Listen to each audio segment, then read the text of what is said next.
Bien, lors de la vidéo précédente, je vous disais que la capacité de domination des puissances traditionnelles, c'est-à-dire les États-Unis, l'Europe de l'Ouest, le Japon, était en recul et que la hiérarchie était en constante évolution. Euh, Avec notamment, on peut observer la montée en puissance des pays émergents, hein. Donc, qu'est-ce qu'un pays émergent? Ben, vous avez la définition, encore une fois, page 124 de votre manuel. C'est un pays du Sud qui connaît une forte croissance économique accompagnée d'une hausse sensible du niveau de vie et d'un rôle croissant sur la scène internationale. Alors, parmi ces pays émergents, on distingue en quelque sorte deux groupes, hein. On distingue d'abord les puissances de rang mondial, hein. On peut penser à la Chine, on peut penser à la Russie, on peut penser à l'Inde, on peut penser au Brésil, qui sont des puissances importantes par leur population, par leur superficie, par rapport à leur histoire, hein. La Russie est l'héritière de l'URSS et a été l'une des deux superpuissances pendant la guerre froide. La Chine est un empire plurimillénaire. Le Brésil est le géant démographique de l'Amérique du Sud. L'Inde est la deuxième puissance mondiale par rapport à sa population et bientôt la première, et c'est également une très vieille civilisation. Donc ce sont des puissances de rang mondial et qui se sont associées avec le pays le plus puissant d'Afrique, l'Afrique du Sud, pour former les BRICS, hein, BRICS en anglais, d'où le S pour Afrique du Sud qui renvoie à South Africa. Et puis on a un deuxième groupe de puissances émergentes. Ce sont les puissances émergentes de rang continental. Donc là, on a l'Afrique du Sud, hein, qui fait partie des BRICS. On a l'Arabie saoudite ici.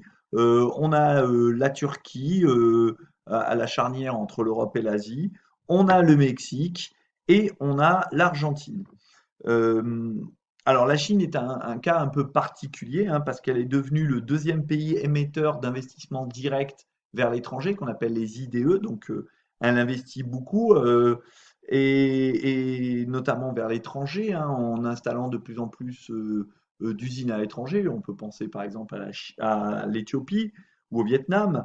Elle est devenue également le premier pays déposant des brevets, c'est-à-dire des titres de propriété intellectuelle, hein, concernant par exemple des inventions.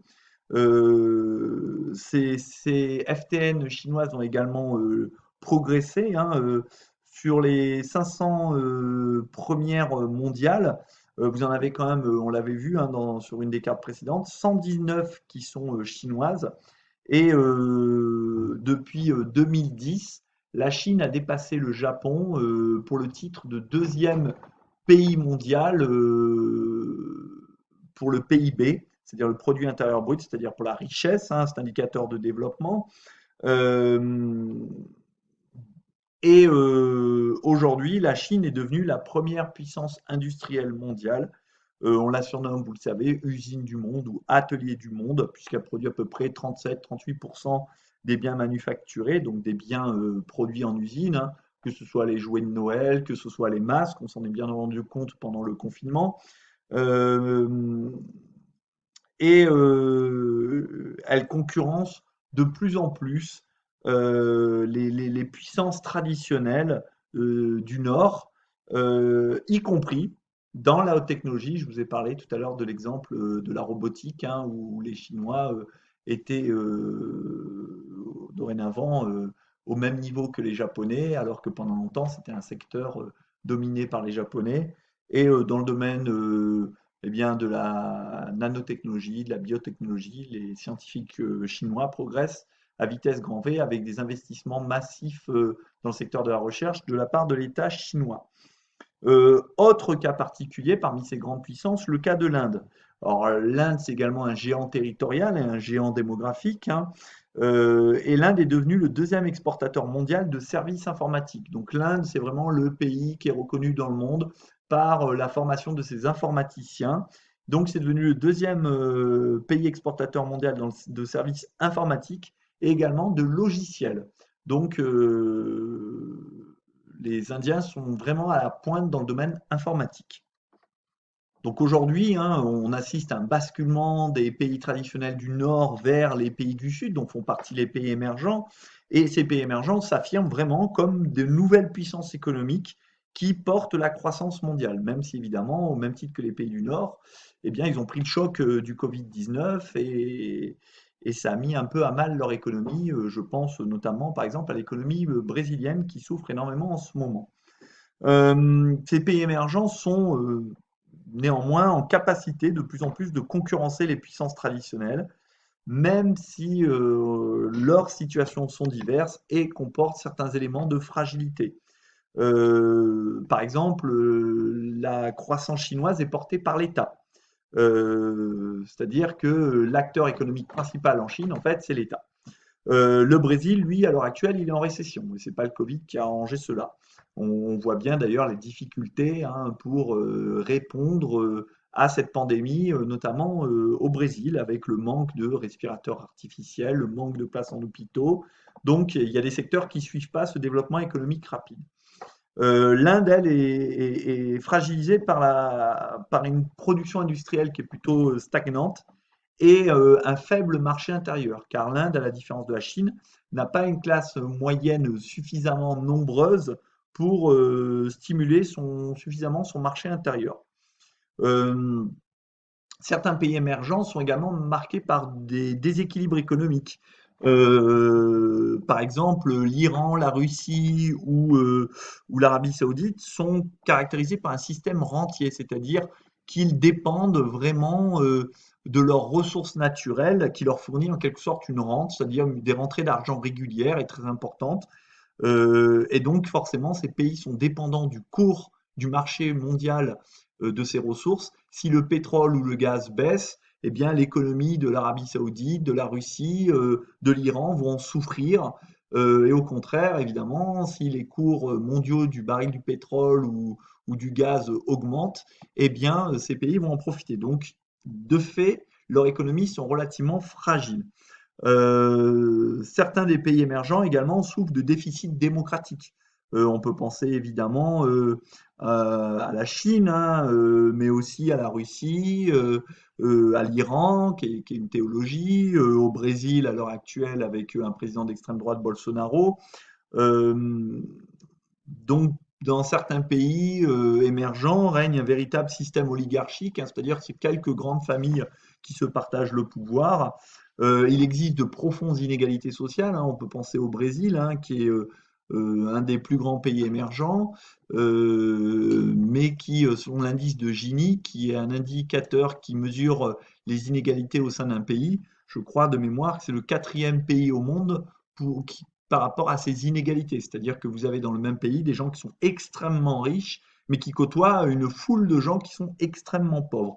Donc le développement ne profite pas à tout le monde et il n'y a pas une très forte classe moyenne. En fait, il y a une très faible minorité d'ultra riches, pardon, et une immense majorité d'ultra pauvres. Donc de profondes inégalités sociales, des profondes inégalités territoriales. Par exemple, si on prend la Chine, c'est un cas typique. Vous avez la Chine de l'Est, la Chine du littoral qui est très développée, urbanisée, avec de grandes infrastructures de transport.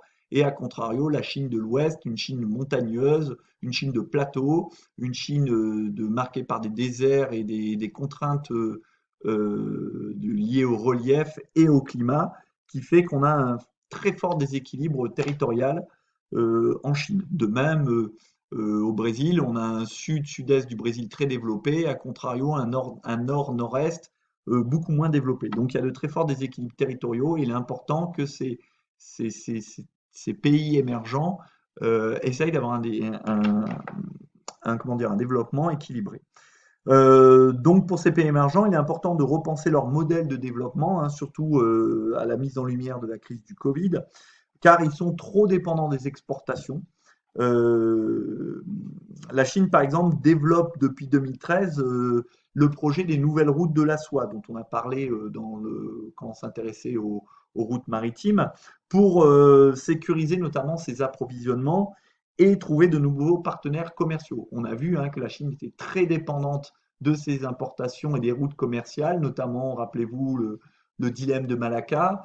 Et donc, il est très important pour la Chine de sécuriser ses importations et ses exportations et de trouver toujours de nouveaux partenaires commerciaux pour ne pas être trop dépendant de certains pays. Bien, nous allons voir maintenant dans un petit B des territoires stratégiques qui se distinguent Et parmi ces territoires stratégiques qui se distinguent, eh bien, vous avez l'illustration de l'une des métropoles qui compte le plus au niveau mondial.